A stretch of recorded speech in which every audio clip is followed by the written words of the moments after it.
Hello friends, मैं हूं अंकुर और आज हम बात करेंगे 17 सितंबर को जो सीजीएल का पेपर हुआ था उसका शाम की शिफ्ट वाला। ठीक है, अब ये क्यों? क्योंकि अभी क्या है कि सीजीएल और सिलेक्शन फेज दोनों के ही, सीजीएल और सिलेक्शन पोस्ट, ठीक है, दोनों के सिलेक्शन पोस्ट और सीजीएल दोनों के ही पेपर अब 1-2 महीने में प्री के होने वाले। ठीक है, तो प्रीवियस ईयर पेपर हम सबको लगाने चाहिए। ठीक है, तो मैं यहाँ पे प्रैक्टिस करा रहा हूँ। तो हमारा आज का पेपर जो है 17 सितंबर का है, शाम मीटिंग वाला। ठीक है, ये पीडीएफ मैंने गगन सर के चैनल से ली है। ठीक है, तो खैर चलते हैं हम लोग, टाइम वेस्ट ना करते हुए अपने सेक्शन में, मैथ के सेक्शन में चलते हैं हम लोग। तो हमारा एक सेकेंड, मैथ का सेक्शन यहाँ से शुरू हो रहे हैं। तो ये कह रहा है कि एक डिब्बे में, पहला क्वेश्चन है हमारा, एक डिब्बे में 22 नीले पीले कंचे हैं और 20 नीले कंचे हैं। ठीक है, 22 पीले कंचे हैं और 20 नीले कंचे हैं। पीले कंचे 22 हैं तो इसका मतलब हम मान लेते हैं 22, जो पीले कंचे हैं वो 100 22 हैं। ठीक है, और नीले कंचे भी 100 20 हैं। क्यों मान लेते हैं? इसलिए मान लेते हैं क्योंकि हमें अभी कैलकुलेशन करने में सहूलियत होगी। ठीक है, अच्छा, 18% नीले पीले कंचों को 24% नीले कंचों से मिलाया जाता है, यानी कि 18 22 हैं। ठीक, इनको मिलाया गया है, 100 20 के 24 क्या हो जाएगा? 24 कंचों के साथ, इनका योग कितना है? 30 है। ठीक है, दूसरी कंडीशन कह रहा है कि पीले कंचों की संख्या, यहाँ लिख लेते हैं, पीले कंचों की संख्या यानी कि 100 22 जो है, अच्छा, पीले कंचों की संख्या का 3 गुना यानी 3 × 100 22, ये बराबर है नीले कंचों की संख्या, नीले कंचे यानी 100 20 के 2 गुने से 200 अधिक है। एक सेकेंड, 200 अधिक है। ठीक है, 200 अधिक है। चलो, तो यहाँ से कंडीशन हमारी क्या मिलेगी? इस चीज़ को हम थोड़ा इधर लिख लेते हैं कि 300 by equal to 200 B plus 200। ठीक है, ये हमें यहाँ से मिल रही है। खैर, यहाँ से हम लोग काट देते हैं, 6 दिया 18 बाई 6 से काट दो, 6 4 जा 6 चौको 24 बी यानी 6 पंचे 30, 3 by equal to 3 by plus 4 b equal to 5। यहाँ से सब जीरो मतलब 100 से डिवाइड कर दो सब में, तो 3 by equal to 2 b plus 2, तो इसकी जगह रख दो, तो 2 बी प्लस 2 प्लस 4 बी, ठीक है, इक्वल टू 5। ये क्या आ गया? 4 2 6 बी इक्वल टू 5 माइनस 2 3, तो बी की वैल्यू आ गई 1.2। ठीक, जब बी की वैल्यू 1.2 आ गई तो यहाँ रख दो, तो 3y इक्वल टू 2 × 1.2 क्या हो जाएगा? 1 बचेगा, 1 + 2, तो बाई हमारे पास बचेगा 3/3 1। हमसे कह रहा है कि 22 और 20 का अनुपात, 22 क्या हो जाएगा? 1, 20 1.2 है तो 1/4, तो इसका हमारा एक्चुअल रेशियो 4:1 हो जाएगा। ठीक है, खैर नेक्स्ट क्वेश्चन पे हम लोग चलते हैं। नेक्स्ट क्वेश्चन कह रहा है 2 पाइप एक टैंक को क्रमशः 12 घंटे और 18 घंटे में भर सकते हैं। ठीक है, एक 2 पाइप है, मान लो फर्स्ट ये 12 घंटे में भर सकता है और दूसरा जो 18 घंटे में भर सकता है। कह रहा है तीसरा पाइप इसे 8 घंटे में खाली कर सकता है, तो तीसरा पाइप जो है खाली करने वाला है, ये 8 घंटे में खाली कर सकता है। तो तीनों का एलसीएम कितना हो जाएगा? 72, 12 × 72, 18 × 72, 8 × 72। कह रहा है एक साथ तीनों पाइप खोल दिए जाते हैं। तीनों पाइपों को एक साथ जब खोल दोगे तो ये तो एफिशिएंसी जुड़ी हुई होगी 10, और ये एफिशिएंसी माइनस की है 10 - 9, यानी एक की एफिशिएंसी से पर घंटे काम हो रहा है। 72 काम करना है, 72 काम के लिए कितने घंटे लगेंगे? 72 घंटे ही लगेंगे एक की एफिशिएंसी से। ठीक है, तो 72। नेक्स्ट हम लोग चलते हैं। कह रहा है अरविंद और चेतन ने 210 मीटर लंबे वृत्तीय पथ पर एक स्थान से एक ही दिशा में एक साथ दौड़ना शुरू किया, और अरविंद को एक चक्कर पूरा करने में 180 सेकंड लगते हैं और चेतन को 420 सेकंड लगते हैं। वे कितने समय बाद पथ पर शुरुआती स्थान पर पहली बार मिलेंगे? तो यहाँ पे कंडीशन क्या है? जैसे मान लो ये एक रास्ता है, ठीक, ये एक रास्ता है, इसको अरविंद को एक चक्कर पूरा, यहाँ से दोनों चलते हैं, अरविंद को पूरा चक्कर करने में 180 सेकंड लगते हैं और चेतन को 420। इसका मतलब अरविंद जो है पहला चक्कर लगा लेगा, फिर दूसरा चक्कर लगा लेगा, तीसरे चक्कर में कहीं मिलेगा। तो इस तरह के क्वेश्चन मतलब हमें निकालने के लिए हम इन दोनों के टाइम का क्या निकाल लेते हैं? एलसीएम। तो एलसीएम निकाल लेते हैं। 180 को क्या लिखेंगे हम लोग? 60 × 3, 720 को 60 × 7, और इन दोनों का एलसीएम क्या हो जाएगा? हमारा एलसीएम जो हो जाएगा 60 × 3 × 7, और कह रहा है किस में निकालना है? मिनट में निकालना है। मिनट निकालने के लिए 60 से डिवाइड कर दो, 60 से 60 चला गया, 7 या 21 मिनट, तो 21 मिनट लगेंगे। ठीक है, अगला क्वेश्चन है कि tan a बराबर 3/5, तो cos a ज्ञात करो। tan a क्या होता है, परपेंडिकुलर अपॉन बेस, यानी कि ये परपेंडिकुलर है, ये बेस है, ठीक। तो हाइपोटेनियस क्या हो जाएगा, √p² + b², यानी 3 का स्क्वायर 9 और 5 का स्क्वायर 25, यानी हाइपोटेनियस हमारा आ जाएगा √34, ठीक है। अब cos a निकालो, cos a क्या होता है, बेस अपॉन हाइपोटेनियस, तो cos a के लिए बेस क्या हो जाएगा हमारा 5, हाइपोटेनियस क्या हो जाएगा 34, तो ये आंसर हो गया, ठीक है। नेक्स्ट पे चलते हैं। x एक प्रकार का पूर्णांक है जिसमें x + 1/x = 65/8, तो x - 1/x क्या हो जाएगा। देखो यहाँ से ही आप हमें कुछ करना ही नहीं है, तो यहाँ से एक चीज़ समझो,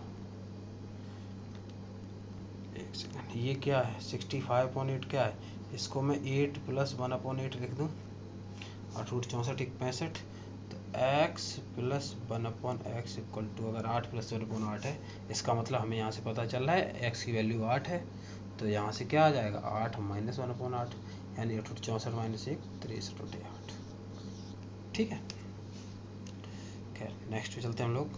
cos x = 4/5, तो हमें निकालना है cos x, अगर हम sin x यहाँ लिख लें तो sin x 4/5 हो जाएगा, जैसे 4 क्या है परपेंडिकुलर, 5 क्या है बेस, परपेंडिकुलर अपॉन हाइपोटेनियस, तो बेस क्या आ जाएगा हमारा, ट्रिपलेट यहाँ से बनेगा, ट्रिपलेट क्या बनेगा 3 4 5, ये आपका परपेंडिकुलर है, ये हाइपोटेनियस है, तो बेस 3 हो जाएगा, तो बेस हमें यहाँ से क्या मिल जाएगा 3, यहाँ पे वैल्यू रखते हैं 5 × sin² थीटा, sin² क्या है sin² x, sin x क्या है 4/5, तो 4² 5², यानी 16/25 + 8 × cot², cot क्या होता है tan का उल्टा, tan क्या होता है परपेंडिकुलर बेस, तो cot क्या हो जाएगा बेस अपॉन परपेंडिकुलर, बेस क्या है, बेस हमारा 3, 3 का स्क्वायर 9 अपॉन परपेंडिकुलर क्या हो जाएगा 4 × 4 = 16, ठीक है, अपॉन 27 × tan क्या होता है परपेंडिकुलर अपॉन बेस, परपेंडिकुलर क्या है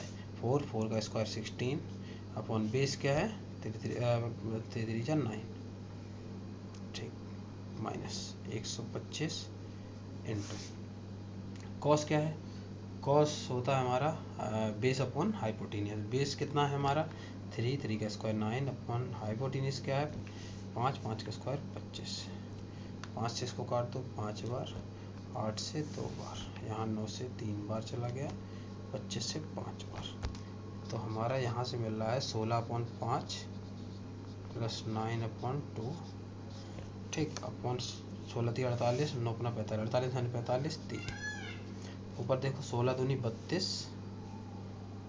और 9 × 45 अपॉन 5 दूनी 10 और 10 × 30, तो हमारे यहाँ से 77/30 आ जाएगा, ठीक है। नेक्स्ट पे चलते हैं हम लोग। sin x + cos x √3 cot, तो 3 cos, तो cot थीटा की वैल्यू पूछी गई है, तो ठीक है, साइन cos x को उधर ले जाते हैं, तो cos थीटा को उधर ले जाते हैं, sin theta = √3 cos theta + cos theta, वो सॉरी माइनस cos थीटा, दोनों से √3 वो cos थीटा कॉमन आ जाएगा, तो √3 - 1 cos थीटा, sin थीटा इधर रहेगा, cos थीटा नीचे लेके आओ, तो sin theta upon cos theta, tan theta = √3 - 1, हमें cot पूछा है तो उल्टा कर देते हैं, cot थीटा = 1/√3 - 1, कॉन्जुगेट से मल्टीप्लाई कर दो ऊपर नीचे, √3 + 1 और √3 + 1, तो ऊपर क्या हो जाएगा √3 + 1, नीचे a - b a + b square में b², यानी 3 - 1 2 आ जाएगा, ठीक है, तो ये हो गया आंसर।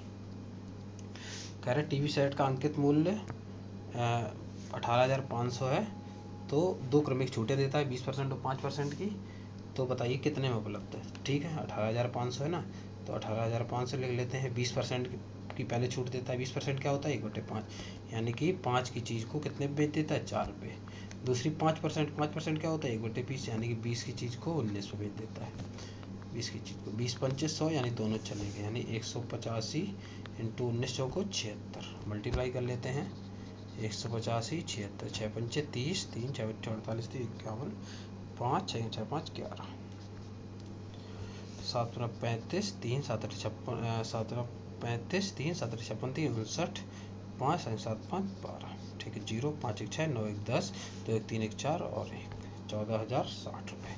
ठीक है, नेक्स्ट चल रहा हूँ कि एक त्रिभुज में भुजाओं की लंबाई 6, 12 और x है। तो x के संभावित मान देखो, हमें तीसरी अगर एक ट्रायंगल दिया है उसकी 3 साइड दी गई हैं ABC, तो 2 साइड का या तो सम तीसरे साइड से बड़ा होगा, लेकिन दोनों का डिफरेंस तीसरे से छोटा होगा।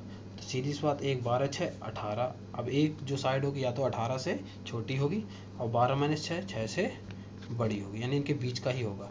यानी कि 6 और 18 नहीं होंगे, इनके बीच का होगा, यानी कि 17 से शुरू होकर 7 तक। तो हम देख लेते कितने मान हो सकते हैं। 17 - 7 + 1, यानी कि 10 और 1 11 मान हो सकते हैं। ठीक है, नेक्स्ट पे चलते हैं हम लोग।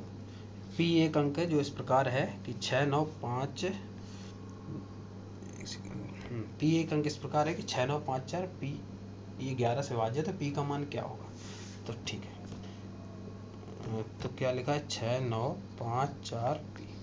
11 से क्या होता है, इवन नंबर का, इवन प्लेस के डिजिट का सम और ऑड प्लेस के डिजिट का सम, दोनों का डिफरेंस जो है या तो 0 आना चाहिए या फिर 9 का मल्टीपल, हाँ 9 11 का मल्टीपल सॉरी। तो 6 5 11 + P, तो और 11 + P ये आपका ऑड प्लेस डिजिट आ गया। 9 4 13। इन दोनों का डिफरेंस जो है कितना होना चाहिए, या तो 0 होना चाहिए या 11 का मल्टीपल। तो P की जगह 2 रख दो अगर, तो सबसे बढ़िया 13 - 2 13 में 11 + 2 13 0 हो जाएगा। तो इसकी जगह क्या आ जाएगा, P की जगह 2। एक वृत्ताकार चाप के पास 15 डिग्री का कोण बनाता है। वृत्ताकार चाप की त्रिज्या 14 सेंटीमीटर है। इस प्रकार बने त्रिज्यखंड का परिमाप क्या होगा। ठीक है, तो परिमाप क्या होता है 2πr, लेकिन एंगल जब दिया है तो 3 θ/c = θ/360 × 2πr। थीटा कितना है 15/360 × 2π। पाई को हम लोग 22/7 रख लेते हैं, 3.1 नहीं रखें। क्यों, क्योंकि यहाँ पे रेडियस दिया है 14, आराम से मस्त कट जाएगा और दूर दूर वो आंसर भी है। ठीक है, 2πr कितना है 14, 7 दूनी 14। ठीक है, 15 दूनी 30, 15 चौको 60, तो 2 दूनी 4 6 24, यानी हमारा आंसर था 22/6। ठीक है, 22/6। ठीक है ना, और कुछ है। ओके ओके, अभी एक मिनट यहाँ पे एक चीज़ तो भूल ही गए, क्योंकि हमारा एक ये होता है इस तरह होता है, तो परिमाप ये तो जोड़ना ही है, यानी साथ में +2r ऐड करना है। तो 2r यानी कि 28 इसके साथ ऐड करेंगे हम लोग। तो काट लेते हैं, 6 × 18, 4 बचा, 6 6 3.66 + 28, तो 28 3 31.66, यही आंसर आ रहा है हमारा। ठीक है, नेक्स्ट पे चलते हैं। कह रहा है त्रिभुज ABC में DBC का मध्य बिंदु है। त्रिभुज बना लेते हैं, सही से बनाते हैं। त्रिभुज ABC में ABC, D जो है BC का मध्य बिंदु है। ठीक, DC AB पर लंब है, यानी कि DC एक मिनट एक DL AB पर लंब है, DL ओके, DL DBC का मध्य बिंदु है। एक मिनट फिर से सही से बनाओ, हमसे मिलाने को तो बोला नहीं है। ये है त्रिभुज ABC, DBC का मध्य बिंदु।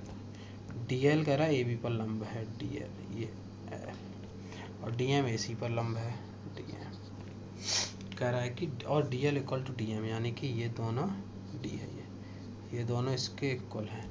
कह रहा है तो त्रिभुज कैसा होगा। देखो त्रिभुज कैसा होगा ये निकाल लेते हैं हम लोग। ठीक है, अच्छा एक चीज़ यहाँ पे कॉन्ग्रुएंसी लगेगी। कॉन्ग्रुएंसी कैसे, देखो D मध्य बिंदु है, तो सीधी सी बात BD = DC, BD = DC। साथ में दिया है DL = DM, ये हमें क्वेश्चन में दिया है, और साथ में एक एंगल 90 डिग्री भी दिया है। तो इसका मतलब ये वाला ट्रायंगल इसके कॉन्ग्रुएंट हो गया, यानी ये। तो इससे हमें क्या पता चल जाएगा, इससे हमें पता चल जाएगा कि BL जो है इक्वल हो गया MC के। ठीक, ये चीज़ इससे पता चल गई। ठीक है, तो ये कॉन्ग्रुएंट हो जाएगा। ठीक है, अच्छा अगर हम एक यहाँ से लाइन डालें, तो देखो जब BL CM के इक्वल है, ठीक है, जो लाइन गिरेगी ये तो दोनों में कॉमन होगी, तो इससे हमें पता चल जाए दोनों लाइन, दो ट्रायंगल्स के लिए AD = AD होगा, इस ट्रायंगल के लिए और इस ट्रायंगल के लिए AD = AD होगा। एक 90 डिग्री का एंगल भी मिल जाएगा दोनों में, ये वाला। ठीक है, और साथ में हमें DL = DM दिया है। DL equal to DM। इससे दूसरी चीज़ क्या पता चल जाएगी कि AL इक्वल टू AM, हमें ये चीज़ पता चल जाएगी। ठीक, अब दोनों को जोड़ दो तो AL प्लस BL यानी कि AB, AL दोनों को अगर हम जोड़ देंगे तो AL प्लस BL यानी कि AB equal to AM plus MC यानी कि AC। यानी ये तो हमें पता चल गया कि AB इक्वल टू AC है, लेकिन हमें ये नहीं पता चल रहा है कि ये BC के इक्वल है। अतः ये ट्रायंगल समद्विबाहु होगा तुम्हारा। ठीक है, दो साइड इक्वल है। इसका कलर चेंज करें पहले आप तो इसका। ठीक है, अगला क्वेश्चन। अजय अपनी आय का 66 मतलब 66.3 विभिन्न घरेलू मदों पर खर्च करता है। इसकी उसकी आय 25% बढ़ जाती है और व्यय 20% बढ़ जाता है, तो बचत पर क्या प्रभाव होगा। 66.3 क्या होता है, 2.3 पर होता है। ठीक, यानी अगर उसकी इनकम 3 है तो वो खर्च करता है 3 पे 2 खर्च कर देता है, 1 सेविंग रखता है। ये इनकम है, ये एक्सपेंडिचर है, ये सेविंग है। हमें आगे कैलकुलेशन करना है तो हम सहूलियत के लिए 300, 200 और 100 कर लेते हैं। ठीक है, आगे कह रहा है कि उसकी आय 25% बढ़ जाती है। 300 का 25%, 25 दिया 75 हो जाएगा, ये 75 हो गई। व्यय 20% बढ़ जाता है तो 200 का 20%, 20 दूनी 40 हो गया। तो सीरीज में 75 40 यानी कि इन सेविंग 35 बढ़ेगी, क्योंकि एक्सपेंडिचर और सेविंग मिला के ही तो इनकम बनती है। इसका मतलब सेविंग उसकी कितनी बढ़ी, 35। कितने पे, 100 पे। परसेंटेज निकाल लो तो कितने परसेंट सेविंग बढ़ गई उसकी, 35%।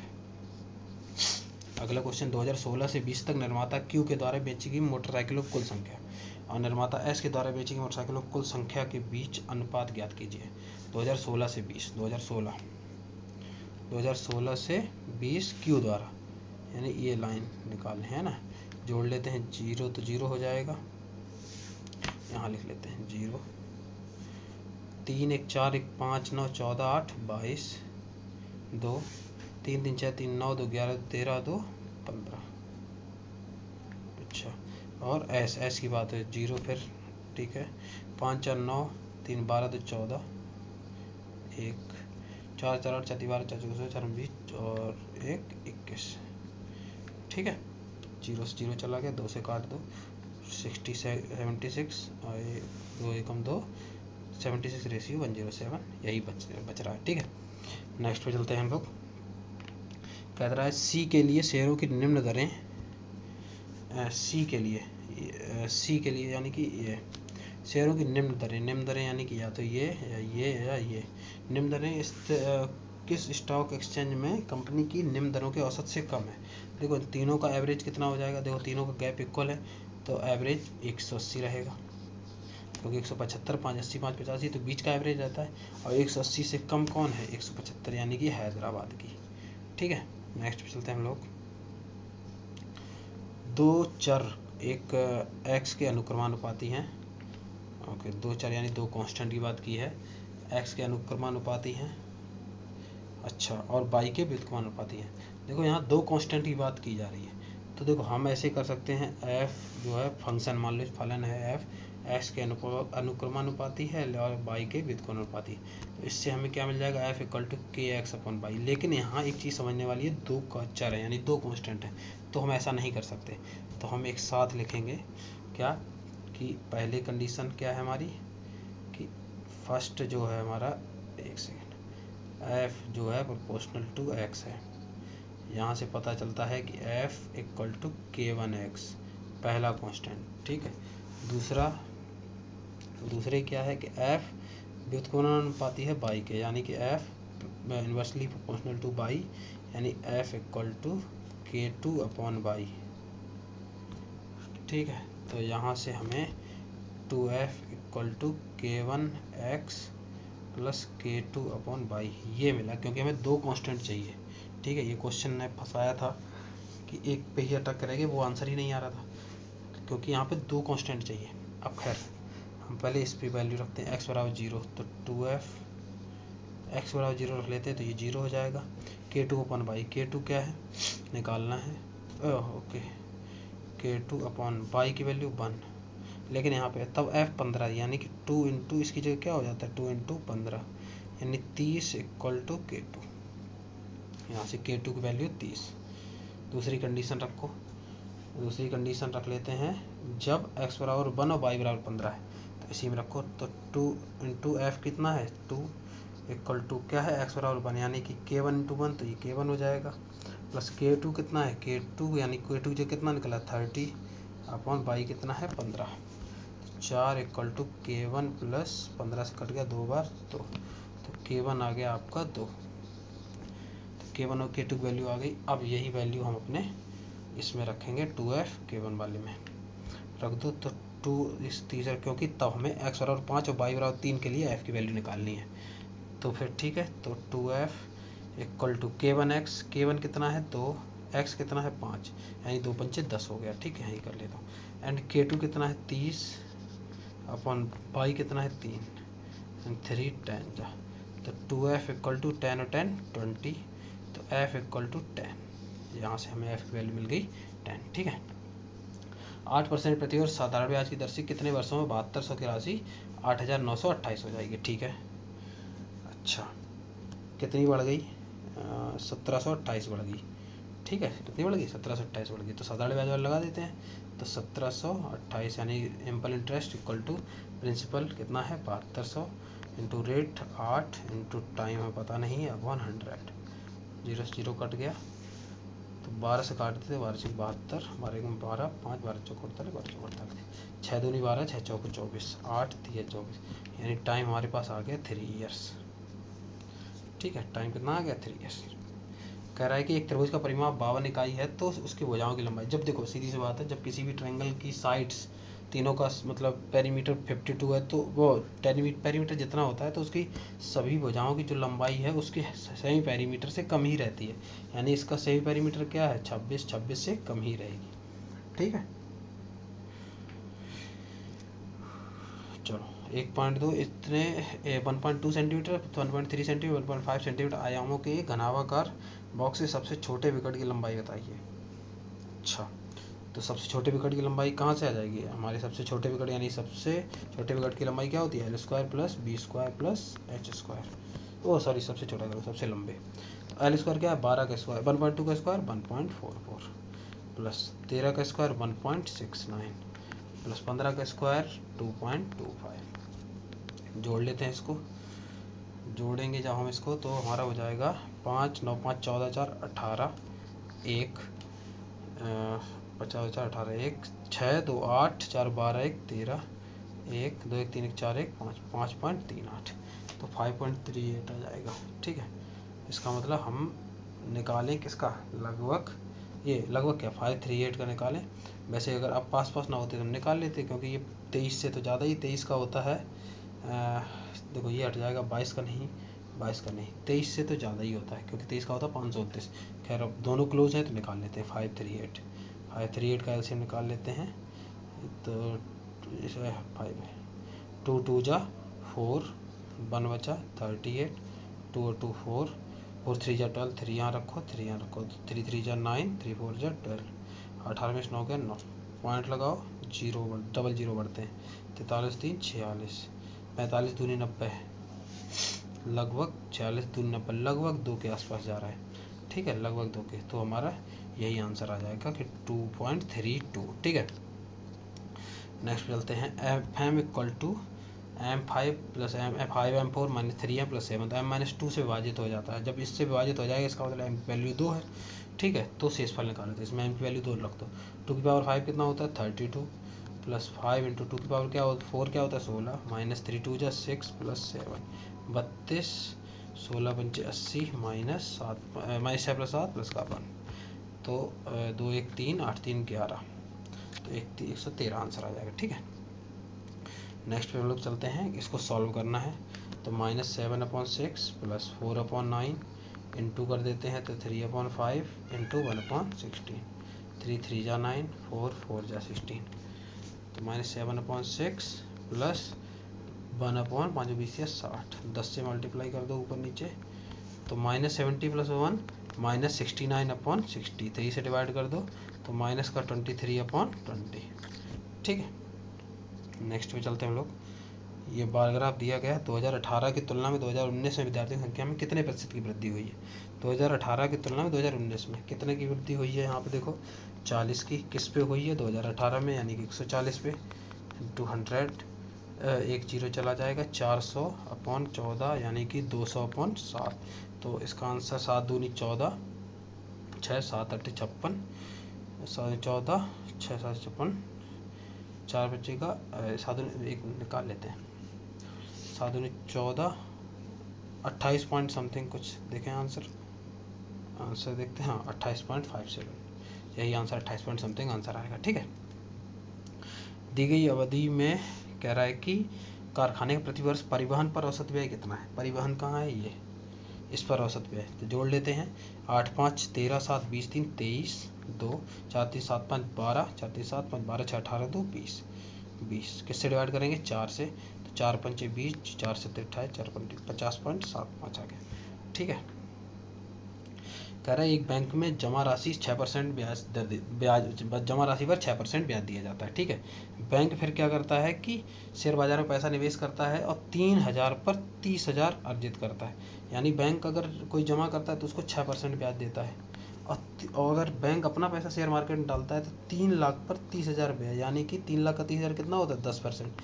यानी कि जब किसी को पैसे देता है बैंक तो 6% देता है, और कमाता है तो 10%, यानी कि उसको बीच का जो प्रॉफिट उसका बच रहा है वो 4% का बच रहा है। ठीक है, कह रहा है बैंक में जमा राशि 6 लाख है, तो 6 लाख का 4% निकाल लेते हैं, 6 चौक 24, सीधा कैलकुलेशन दिखाई दे रहा है, 6 चौक 24। ठीक है, 25 प्रति लीटर वाले 42 लीटर दूध को 40 प्रति लीटर वाले 28 लीटर दूध के साथ मिलाया जाता है। तो यहाँ 25, यहाँ 40, ठीक मिला देते हैं, 6 से मिला 6 7 42, या फिर 14 तिया 42, 14 दूनी 28, तो 25 तिया 75 प्लस 40 दूनी 80 अपॉन 3 2 5, यानी कि 8 7 15, 155 अपॉन 5, यानी कि एवरेज जो इनका आ गया 31 रुपये पर लीटर आ गया। तो ठीक है, तो ये हमारा पेपर आज का सॉल्व हो गया। उम्मीद करता हूँ सॉल्यूशन समझ में आए होंगे। ठीक है, तो मिलते हैं नेक्स्ट वीडियो में नेक्स्ट सॉल्यूशन के साथ, नेक्स्ट पेपर के साथ। ठीक है, तो तब तक के लिए मैं, अगर चैनल वीडियो पसंद आया तो लाइक करो, चैनल को सब्सक्राइब करो। Thank you, okay, bye bye.